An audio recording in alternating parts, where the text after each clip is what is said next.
What is going on, everybody? Giraffe Anatomy here, coming at you with another quick god guide. Today, the god we're going to be looking at is Anhur. So basically, what this is just a very basic, high-level overview of how the god works, how their abilities and passive work, and how you can kind of use them in combination with each other to be successful in your games, right? So basically, I just want to let you guys know I'm not the best Smite player in the world, but I can definitely help new players that are just learning a god learn to pick them up, kind of get into their kits and how to use them effectively in any game mode, right? So hopefully by the end of this video, the goal is you can take this god into an arena game, a joust game, slash or conquest even, and be able to use them effectively and not be totally lost on how they work, how they operate, how to use their kit and things like that. So without further ado, let's get into it. What I'm going to do is I'm going to get into some jungle practice here, and we'll get into Anhur and all of his stuff. So Anhur is a hunter. Basically, he's a ranged physical character, right? Hunters are also called ADCs, or all-day carries, attack damage carries, and they are the objective shredder and the late game damage dealers in Smite, right? So their whole objective is to farm up from early game, get all of their items online late game, and be able to take down the towers, the phoenixes, and any sort of tanks or squishies that get in your way, right? So you normally start out with like in duo lane in conquest with support, because hunters early game are very squishy. They don't have a lot of health, and they don't have their items online, so they don't do as much damage as they possibly can. So they're easy to get ganked and get killed early game. But once they get into middle game and late game, the whole name of the game is to farm up, get all of your items online, and then you just become the shredder, right? You're able to just burst down objectives, burst down enemies, and yeah, get to the enemy titan. So what we'll do is we will review Anhur's passive first, and then we'll go into all of his abilities, right? So let's look at Anhur's passive here real quick. So Anhur's passive is Enfeeble. Anhur's spear attack reduces the enemy target's physical protection for 3 seconds, and that physical protection debuff is 20. What does that mean? Basically, every single god in Smite starts with physical and magical protections. Even if you don't have items, they have a built-in protection amount, right? So Anhur's passive takes 20 of that away. So whatever their protection amount is, he takes a flat 20 away from that. So that also includes when you build items and things like that as well. So basically, his passive is a flat pen reduction already built into it. And I'll show you what that looks like here. When I hit the Odin once, you'll see I do 34 damage. After I hit him the first time for 3 seconds, he's going to have that debuff applied to him, so he has 20 taken off. So see what happens when I hit him a second time with my auto. So 34, the second one is 40. That's because I'm reducing his protections by 20, Odin's built-in protections, and I'm able to do more damage to him because he doesn't have as many physical protections, which is what Anhur is, right? He's a physical god. So yeah, so basically, if you keep auto-attacking somebody, like a single target, they're going to have that debuff done to them. And you can actually hit multiple targets if you want. If you want to do this, you can be applying this debuff back and forth to like 2 targets, and have your team maybe do some damage to them. That never happens. don't do that. Normally, you're the hunter. You're doing damage to a single target. You burst them down and stuff like that. So you're basically applying the Steve buff for yourself to attack an enemy and do some damage to them, right? So let's get into Anhur's first ability.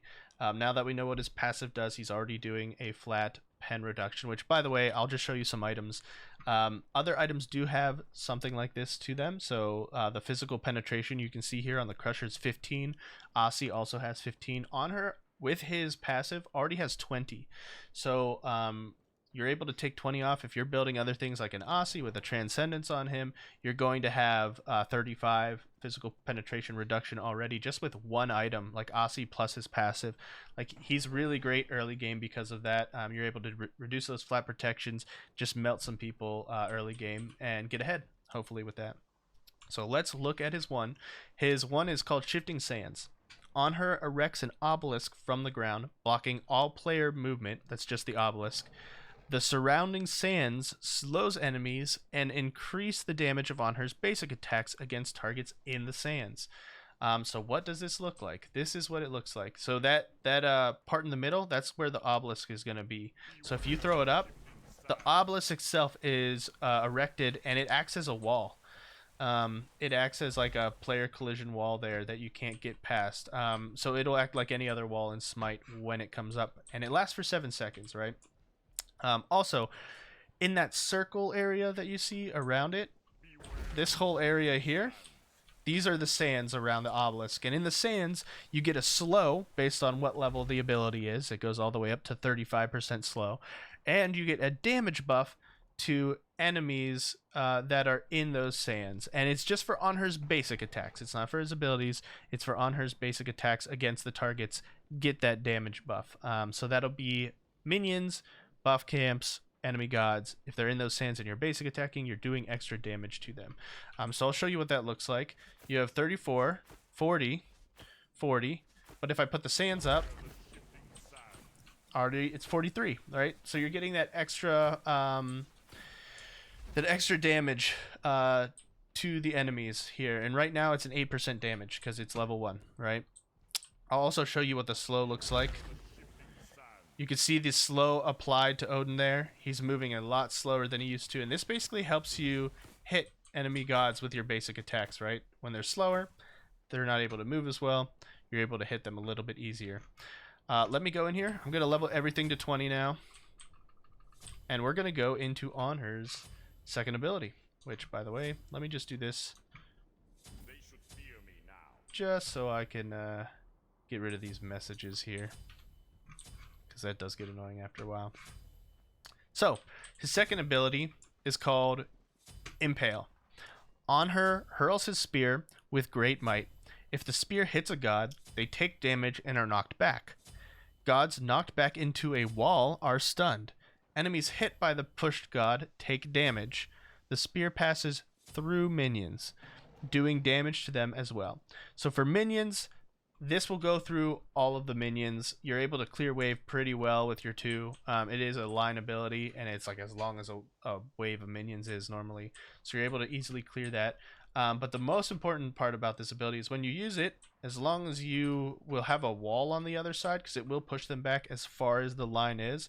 And that line normally extends to your whole auto attack range. So as far as you can auto is as far as this is going to go.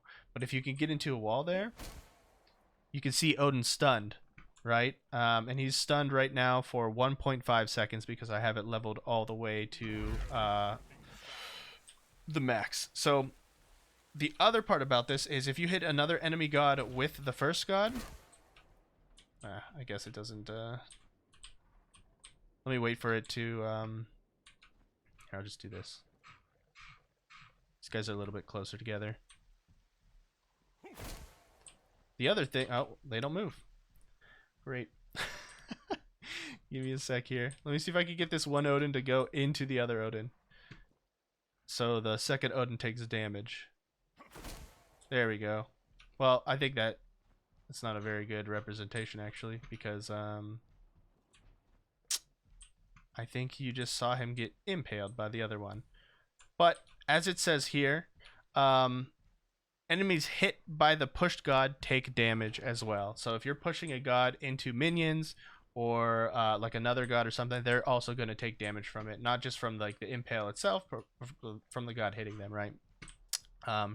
So the cool thing about Anhur's 2 is it works really well in conjunction with Anhur's 1, right? So his pillar that he erects, as you can see, when I hit somebody, if I impale them but I don't hit them into a wall, they're able to just like run around. They don't get stunned or anything like that. You need to hit them into an object, a wall or something like that.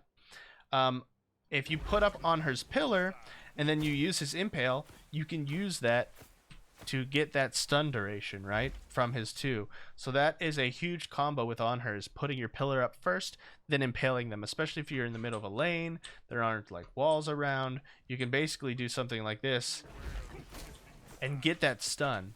And if you stun him to the pillar, he's taking that slow percentage and that damage buff from the shifting sands as well. So it's a really great tool for Anhur to utilize. Let's get into Anhur's 3 real quick. So Anhur's 3 is called Disperse. This is a leap ability. So just to give you an idea, like a leap ability means you can go over walls with it. It's not like a normal movement ability or a dash or anything like that. With a leap, you can go over objects and things like that. So that's a really great utility for Anhur. He's able to escape a lot of things with it. He's able to get out of things like Odin cages for his ultimate and ultimates where they put up like walls or anything like that, or even Ymir's one. He's able to leap over abilities like that. But what it does is Anhur leaps to his ground target location, doing damage and knocking back all enemies in the radius where he lands. So if I landed on the other side of Odin, it's less of like it doesn't push them back in like a general direction or where you come from. It pushes them back like out from a circle, right? So wherever Anhur lands, it'll push people away from that. So if I land behind Odin here, it's going to push him that way, right? It's from where he lands, people are going to go out in a direction, right? And also you get that knock up. So this is a great setup tool. Anhur can be aggressive with this 3 by, if you know they're near a wall or something like this, right? You can land on them while they're in the air. You can then use your Impale, and now they're stuck onto a wall, right? So during that time that they're up in the air, they're basically free game, right? You can 3 them, which is your leap ability. You can auto and then Impale or Impale auto. Normally you can get an auto in, so you can do this. Auto Impale before they get down on the ground. So that's even more extra damage that you're able to do to the god. But if you're not very good at that or not as skilled at that yet, just focus on leaping, using your 3, and then using your 2 afterwards to throw them into a wall, right? So we would do this, and then we do 2, get them into that wall. And yeah, and then you just keep basic attacking from there. It'll give you that extra basic attack or 2 on them. You start getting your passive involved, and now you're chunking them for a ton of damage because of that. There are many ways to use his 1, 2, and 3 combos. I know people that'll they put the pillar up, they auto do this, and then when they come back down, they'll do it again. That's like just a lot of time for somebody to just be like all bundled up and not being able to do anything, right? It makes Anhur really, really good at 1v1ing, like I said before. If you're alone with another god, you're able to come here, put your pillar up, 2, auto, come down here. As soon as they get out of that stun, now they're up again. You get another free auto or 2 off of them. They're still in the sands. They're still taking damage, right? It's a really great combo to use for them. And then you don't have to use his 3 to engage. You can use it only when you have the advantage, right? When you know, like, hey, I'm about to kill them. After I just did all this crazy stuff to them, I can jump on them again. There we go. Right, he's probably dead at this point, right? Something like that. That's the only time you'd use your 3 aggressively, or to engage in a team fight or something like that. But you can save your 3 to get out of some sticky situations as well. So if you're, you know, fighting an enemy god and you do the pillar, right? Oh, I got this. Oh, somebody's coming to gank me. All right, I'm out. I just used my 3. I'm out of here. You're able to leap away, you know, even over walls, which is a great utility tool. Anhur is great for escaping in Conquest because there's a lot of like walls and obstacles in the jungle that you can leap over. Puts a little bit of a buffer between you and enemies a lot of the times. So yeah, so that's his first 3 abilities, and those are just some general ways to use them in their combinations. If you start with his 3, it is a little bit tricky to try and do like a 3-1-2 combo. Normally you use his 3 to knock them up if they're already near a wall like this.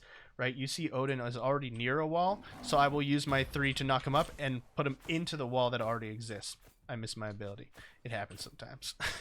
But it's really hard. It's really hard to do it this way, which I'll show you. If you're very skilled, you could do like a 3-1-2, but I don't recommend it because it's really hard to do. But basically you do this. Just wait. You would leap on them, put your 1 up, and impale them as well. But that's normally not the functionality you want to do. You want to try and get your 1 out first. This is a little more like stable to start like doing your combos off of, right? You kind of want to do it in the way that I've done it before. In this combo, let's see if I can do it one more time. Leap on them, leap, pillar. Yeah, it's hard to do. The spacing's important. Odin was like already walking this way when I knocked him up, so his momentum carried him, right?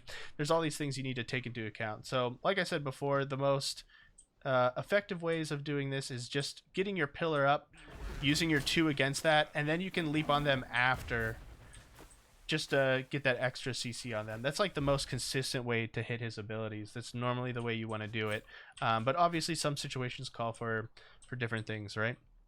So let's get into his ultimate ability, his 4th ability. It's called Desert Fury. Summoning the Fury of the Desert, Anhur hunkers down and throws empowered spears that pass through everything, doing damage to all enemies in their path. He is immune to crowd control for the duration. So this is a CC immune ult. One thing people don't realize is you can ult for safety sometimes with certain gods, like Scylla and Anhur here, just to get out of things like Ares chains, right? So when Ares does his ultimate, he does that circle and he comes up and he's pulling everyone to him. If you ult at the right time, it basically is like beads. So say your beads is burned, right? You've already used your beads and Ares ults and you're chained. If you time it right, Anhur basically gets free beads, right? When he's glowing during that time frame, he is immune to CC. So he's not going to be able to get stunned, frozen by Ymir, chained by Ares, all of those things, right? So that's one thing you can utilize his ultimate for, is it's basically a get out of jail free card with beads, and you're able to do damage to people too. So you can even like walk up to the Ares because you know he's in that spot. You can ult him while he's doing that and not get pulled as well. But as you saw, Anhur basically throws like a bunch of spears at people, right? So he throws 8 spears at people. And then you get a damage per spear depending on the level. And then the other thing about this is it passes through everything, even walls. So if you look here, if I use my ultimate here, I'm still going to hit him. Watch. See all those numbers? Anhur's ultimate ability doesn't care if there's walls between you and the person. You can use it through a wall and hit somebody. You can use it through other gods. It will go through everyone. And it will do damage to anything in its path. So let me do that again real quick. I'll just show you. See that? It went through both of these guys because it does not care about walls or enemies or objectives. So basically anybody in that path while Anhur's ulting is going to take damage. And yeah, this is just a really great burst ability. Having CC immunity is also really great. You're able to use it in a bunch of different ways. So I'll just show you real quick. You can leap, you can throw this here, and then you can ult them. It's pretty easy after you do some sort of stun to just put your ult off as well, because then it's basically a bunch of free hits on somebody. So let me show you one more time. Say I'll just put the pillar up. That's a very simple combo once you have his ult. His ult is almost completely used by the time his stun duration is up. Like, that is really good, right? If you use your 1 and your 2 and you're able to pin somebody to the pillar and you immediately ult, you're going to do a lot of damage to this person. So you do this, 1, 2, ultimate. By the time he's up, the last spear's hitting him, right? And unless they have crowd control reduction or something like that, they're going to take a ton of damage from every single one of your spears from your ultimate. So yeah, that's the basic kit on Anhur. Get into some really quick build tips for you guys. Anhur is mana intense because of his abilities and utilizing his kit. A lot of people go Transcendence first on him, right? That'll be like their first main item. So here, let me sell this. When it comes to starter items, you can build attack speed on her or crit on her. Most of the time though, like I said before, you're going to get a Transcendence. So you're able to use things that synergize with Transcendence a little bit better with on her. So I've seen people start Gilded Arrow just for the basic attack damage, like you're going to be doing more damage. You know, I don't see like Bluestone or anything on him, even though he is ability based. You normally don't build those sorts of things on him. Like a Gilded Arrow or even like a Death's Toll for Sustain is like okay for him at the beginning, right? And then obviously Leather Cowl is good because it'll synergize with the attack speed, the lifesteal that you want, and the Aussie that you'll get later after Transcendence. So I normally see this or this built on him the most, and then maybe this if you need like a lot more sustain. But normally you're gonna see these two first. Bluestone, like it's whatever. I rarely see something like that on him. But yeah, these will be your two most common starters for him. So let's get Leather Cow here. Transcendence. Once you get Transcendence, obviously you want to stack it. Once you get it stacked, you're going to have all the mana that you want to do whatever you want. So let me just show you. I'm going to fully stack this Transcendence here. I now have 1,970 mana. So I'll just show you real quick. Right? It takes a lot. I'm able to use a lot of abilities, and I'm still like not even 1/4 drained, right? So once you get Transcendence stacks, you're able to use your abilities as much as you want, which is what Anhur wants to do. After that, normally getting an Aussie, because this is going to help you with your lifesteal and sustain in lane. It's going to synergize with the Leather Cow that already gives you another 7% physical lifesteal. So yeah, you're able to just sit in lane and farm. And like I said, when it comes to clearing minions, you basically just use your 2, or you can use your 1 in conjunction with your 2 to do a little bit more damage for them. So when you're clearing lane minions with him, normally you start with your 2. Once you get your 2, you'll probably get your leap ability just to be safe. But then once you get your 1 up, you're going to be doing extra damage to these guys as you have it up and you use your basic attacks. Now remember, the sands don't... they don't work on doing extra damage with your 2. It's just your basic attacks. So your basic attacks will do more damage to them, but your line ability will just do what it normally does, right? So that's normally how you clear a wave with Anhur. It's either using his 2 or his 1, or a combination of both of them, right?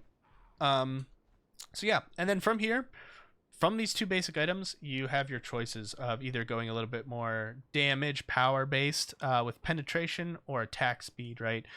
Dominance is pretty good on him.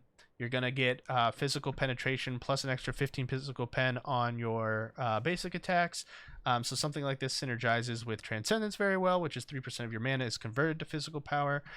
If you want to go like the crit build with him, you can build like an attack speed crit combination with like either a Wind Demon, or if you need some anti-heal like Shadowsteel Shuriken, and then something like either a Deathbringer or like an Atalanta's Bow to combine with both of these, right? You want at least 2 crit items when you're building crit. You can, if you're going all attack speed off of this, you can throw in a Wind Demon randomly and then build the rest like Executioner. Like I'll just go Crusher for now, but normally you do like Executioner and something else. But Crusher also gives attack speed. It's pretty good attack speed. And then this isn't this crit isn't necessarily for the crit. It's more for getting that passive there. When you hit a random crit, which will happen like only 20% of the time, right? But you will get an extra 10% physical penetration, increase your attack speed by 10%, movement speed by 10% for 4 seconds, right? Just gives you that extra little passive. So I've seen people throw in like a random crit. See, I haven't crit yet, but once you do, right, you get that extra, for 3 seconds, you'll see that little extra attack speed put in there, and you get the extra penetration on top of it too. But yeah, normally the builds that you're going to go, the Crusher is if you want to do more damage with your abilities. But yeah, so you can basically build him a couple of different ways, but most hunters are building like these key items. You're going to start with a Transcendence Aussie. You're probably going to get something like Dominance will give you more of the penetration that you need. And then Executioner is really good right now with the glyphs. Kin size, like you could do something like this for your build. It wouldn't be too bad. You have a lot of pen with this build. You're able to like really shred through a lot of enemies and objectives with it. And then beefy tanky people, that's you build the kin size for that, right? So yeah, that's the basics of Anhur. Really, I don't think I have anything else to talk about, but you should be able to after this take him into arena, joust, conquest, be able to utilize his abilities. And just remember, left click is your best friend when you are when you're a hunter. When you build lifesteal like this, when you have an Aussie and a Leather Cow and you eventually upgrade that Leather Cow, right, to like something like Hunter's Cow, where you're getting 15% more physical lifesteal, and you're going to add that to the 15%, that's like a total of 30% physical lifesteal. Like, you are rarely going to need to retreat, right? You're going to be able to lifesteal through a lot of damage, right? So even though Anhur does damage to me, I'm able, you can just see my health bar going up with each basic attack. You do a lot of damage. You heal a lot with builds like this, right? And if you utilize his shifting sands and you're impaling people, which Guan Yu is a really bad example because he is hard to he's like knockback immune during that.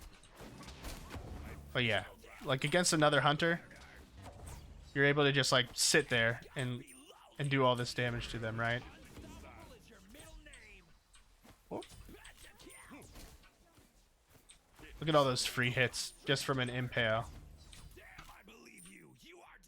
Yeah, so Anhur is a very good 1v1 god. Even if you're able to get them like this and just impale them, look, by the time she's like attacking you, she's like almost dead already, right?